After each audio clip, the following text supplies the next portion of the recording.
Good Friday morning to you and welcome to Opening Statements. I'm Julie Grant. Are you ready for some coffee and some court? Let's get it started as we always do. Grab that cup of coffee or tea or whatever you're having this morning. It's time for my opening statement.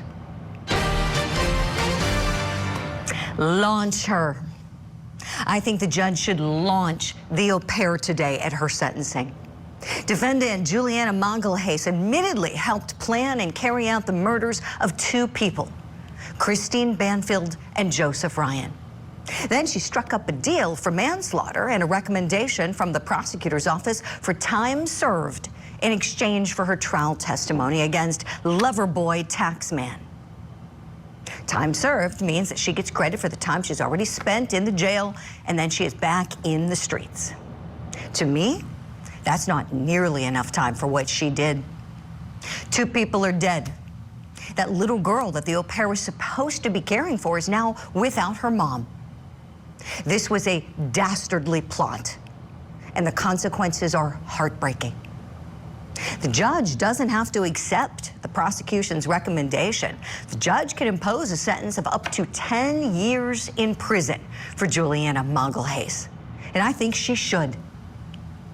Juliana Magalhaes treated two people like their lives didn't matter. So she should have as much of her life spent within the confines of a prison. That's my opening statement this Friday morning. Let me know if you like it. Right now, time for your daily docket. He stabbed his nephew Jesse multiple times in his upper body and threw his arm into his chest. And he stabbed his niece Sophia 17 times over her entire 45-pound body. In New Jersey, we're going to be on verdict watch in the Mansion murders trial for defendant Paul Canero. Jury deliberations beginning at 8:30 a.m. Eastern Time. In North Carolina, we've got the judge expected to announce his ruling on where defendant Austin Thompson is going, whether defendant Austin Thompson deserves life in prison with or without the possibility of parole. Court starts up 9:30 a.m. Eastern Time. We'll take you there live when it does. In Michigan, we've got the state's case resuming at 9 a.m. in the trial of Dale Warner. This guy's accused of murdering his wife, Dee, and hiding her body in a sealed tank on his property. Right now, let's take you to your top story. Nearly 2 weeks into the search for Nancy Guthrie, the FBI is unveiling some new details about the man on her porch the night she vanished. The FBI saying that the suspect is described as a man approximately 5'9" to 5'10", with an average build. In the video, he's wearing a black 25-liter Ozark Trail Hiker Pack backpack. The FBI released images of that backpack. Let's show you a closer look now. The reward also has been doubled. It was $50,000 for information leading to an arrest. Now it is $100,000. Let's talk about where we are in this case and where we need to go next. Let's bring in our law enforcement experts guests, Lieutenant Mike Gould and private investigator Manuel Gomez. Good morning to you both. Lieutenant, I'll begin with you. Where do things go today? Hi, good morning, Julie. Yeah, things are obviously moving forward and not backwards. My analysis of this hasn't much changed fundamentally. I never really bought into the, and I might be wrong, of course, a traditional kidnapping of an 84-year-old victim on life-supporting medication that she required within 24 hours of her abduction. That made no sense. And if money and ransom was the motive, this is not something you would do, right? A kidnapping turns into capital murder if during the commission of a crime, the victim dies in your care. So that never made sense. Dealing with the media, no proof of life. There was so many things here that just, it's never happened. An 84-year-old victim, I mean, you can go back to the Lindbergh baby kidnapping, and I can't recall a case simply motivated by money that this would be a victim of a kidnapping, a traditional kidnapping. Lieutenant, thank you. Manuel, what do you think the motivation of the suspect or suspects is? Well, I believe that the motivation was either, like I said before in the past, something that either Savannah Guthrie did an interview or gave some type of comments, because there is nothing malicious about the mother. And there is nothing, this mother is not a person. She went to church. She's not a person out there causing problems. And you got to remember, her daughter is extremely famous. And that's something that every star, co-host, anchor needs to take a lesson from this case. Do not bring your family on TV. Do not expose your loved ones. Even though you might not think you're being a threat, you're being a threat to your family, because there are people out there that are malicious and evil and will take advantage. And this is a sad lesson for Savannah to learn. But the motivation in this case, I believe, was something out of spite towards Savannah, because there is no indications why you would be spiteful to the mother. Manuel, thank you for that. Let's take a look at some of what Savannah put up on her Instagram yesterday.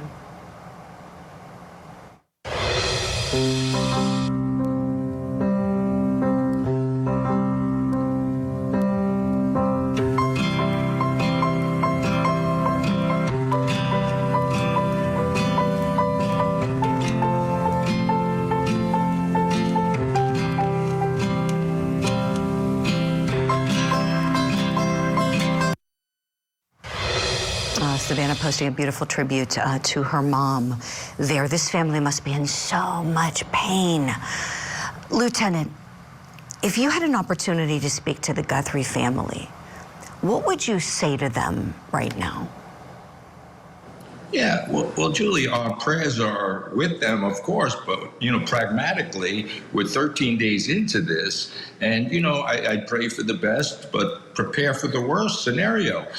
In my mind, taking off with what Manuel said, I do believe this is not going to be a stranger. I think there's an emotional component to this, whether it was somebody who had a vengeance towards Savannah or something else, but it's not just a random stranger doing this. It makes no sense whatsoever. So there's going to be an emotional, maybe a revengeful motive, maybe some type of stalking situation that John Hinckley and Jodie Foster years ago was motivated by that. So I agree with Manuel. But of course, one thing that Manuel talked about, internationally, there's something called kidnap and ransom insurance. It sounds kind of bizarre, but a lot of it, that's very popular among athletes and very high-profile celebrities because it helps during this period of time. When you saw some of the private people going in and out of that house, that's probably precise. They were checking the mail. They were going to get clothing for the Guthrie family, who is now, they need security wherever they are. The police generally did not provide private security. That's just not what they do. So it's incumbent on the family to get private security. The need for private investigators probably is not necessary at this point because obviously the full weight of the government is on this case, including up to and including the President of the United States, which is, again, highly unusual. Mm-hmm. Right, Lieutenant. Manuel, let me go to you on something, please. The timing of all of this, where we are, and we're past the 2-week mark now in this search. When I think about the time that's needed to investigate something like this, Manuel, where would you say these investigators are? Is this about the right amount of time? I think that we've talked about this before in the program, but I think this is worth a repeat today because the question I keep hearing from everybody is, well, what's taking so long? What's taking so long? When people are asking me about this case, and I know that investigations take time. Manuel, your thoughts on the time here? Well, you brought up a great point, Julie. One of the things that delayed this case from the beginning was these bogus ransom notes. I mean, they're sending ransom notes to TMZ. Who the heck is Harvey Levine? Why would you want to send him a ransom note? It makes no sense. And the fact that I've been saying from day one of this case that these were all bogus and that now you got a guy saying, well, send me 1 Bitcoin and I'm going to turn around and release the information on what I know. The fact is, we've been playing catch up. The Pima police were not prepared for this. The FBI didn't come in to about approximately 4 to 5 days later, and that's why it's taking so long. And finally, Julie, that the FBI is out there, and like I said to you way back in the beginning, that they're doing a 2 to 5 mile radius search. All right. But this is not a professional. This guy has shown everything to be unprofessional. And the fact that he threw his gloves out the window, come on. This is not a guy who knows what he's doing. But it is somebody that's a killer. Mm-hmm. Yeah, Manuel, thank you for that. So let's play a clip. You brought up TMZ. Yep. We're going to show some video.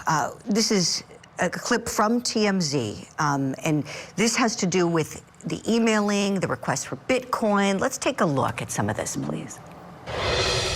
This morning, just after 8 a.m. Pacific time, he sent us this other email complaining that he is not being taken seriously. He says that he wants the Bitcoin, which is worth around $67,000, for several reasons. Number one, he says by coming forward, he will become a, as he puts it, a national rat. He also says, and this is a quote, he doesn't want to be, quote, incriminated like that guy Carlos. Okay, so that was from yesterday. Harvey Levin there talking about another email, this person saying they want to be taken seriously. I mean, well, I see you shaking your head, so I'll let you respond first here. Your thoughts?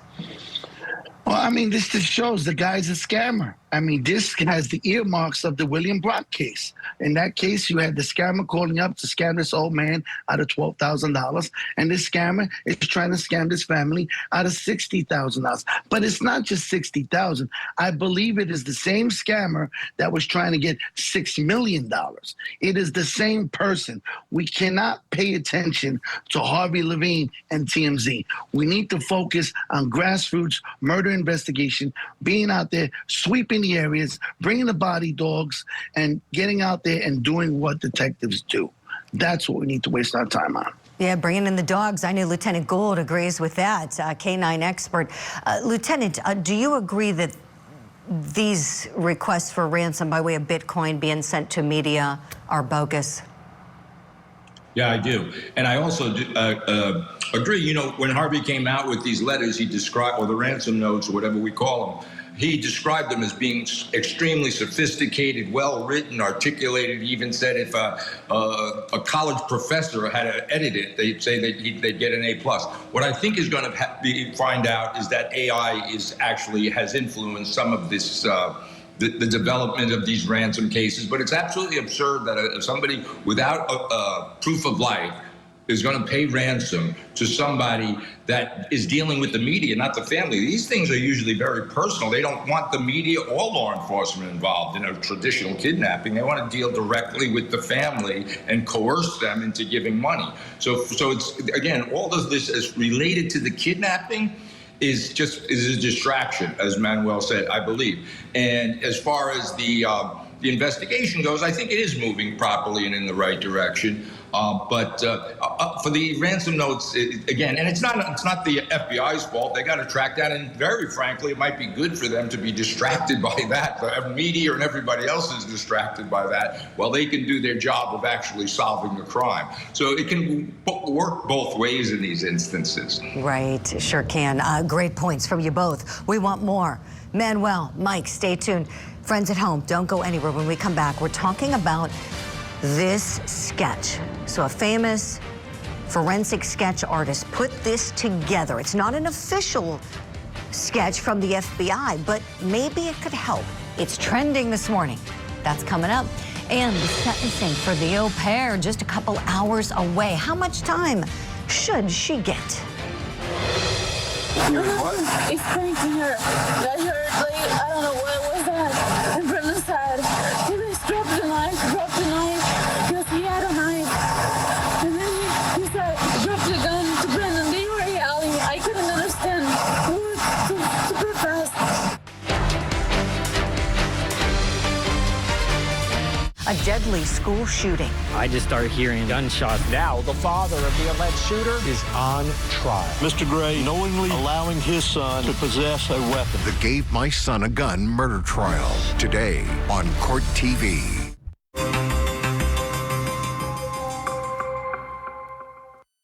No, well, I'm innocent. I'll let you know that. Yeah, I'll tell you that.